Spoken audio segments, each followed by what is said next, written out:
Well, Syria won't allow Al Jazeera to report from the country. Anita McNaught is live in the Turkish city of Istanbul. Anita, could you first run us through the extent of the violence in the last couple of days? We're hearing there has been an escalation. We know what you know, Sue. We see the videos that you see. There does appear to be an intensification of the crackdown, particularly on the areas around the Syrian capital. You can understand the strategic reasons for that. The Syrian government does not want to see any territory fall under any serious or maintainable control of the forces it says it is fighting against. So it would appear that it has increased its crackdown to try and clear those areas in the suburbs of Damascus and in the areas beyond where there seemed to be an increased rebel presence.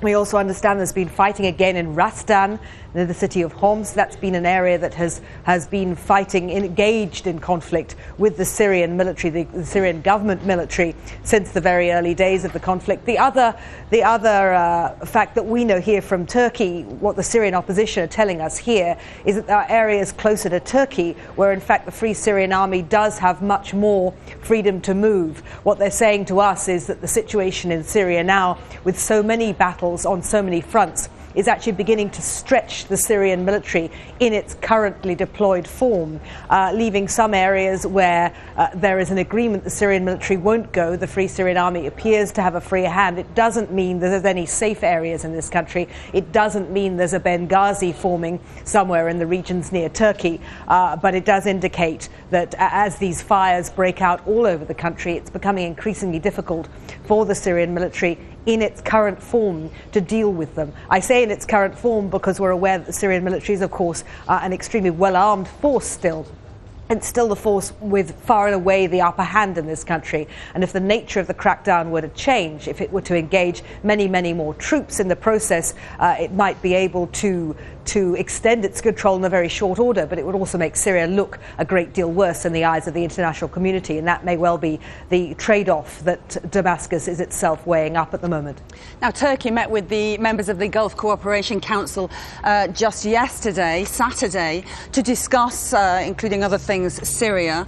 And there are a lot of diplomatic moves seemingly going on at the moment. Do the Turks, do they actually think there is going to be some sort of movement? Are they optimistic that, especially what's the push towards the UN Security Council, whether that could actually develop into some meaningful intervention in Syria?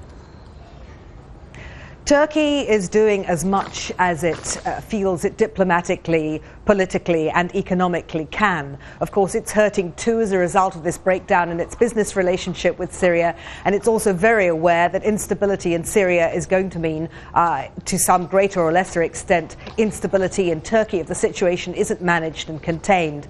It will not act unilaterally, it will only act with the backing of the international community. So it's as keen as any of the members of the Arab League to see the UN Security Council shoulder the burden of this, which is why it will be giving its full backing to the Arab League initiative of Friday, and it will be supporting any decisions the UN Security Council might make to bring increased pressure on Damascus to scale down the violence from its side in the country. The big problem, of course, for Turkey is Russia and the role of Russia. Russia has said it will not support an Arab League initiative that calls for Bashar al-Assad to step down. It won't support any initiative that leaves even a chink of a possibility of international intervention. It won't support any initiative we know that includes the mention of sanctions, and it doesn't want to see an arms embargo, of course, because Russia is actively involved in maintaining an arms supply to the Assad government in Damascus. So really, and Turkey itself has been in Russia trying to talk to the Russians. We're expecting some kind of Syrian opposition demonstration outside the Russian embassies today in Turkey, but that's where the focus of diplomacy is probably going to be for the next week or so. Many thanks, Anita. Anita McNaught there, speaking to us from Istanbul.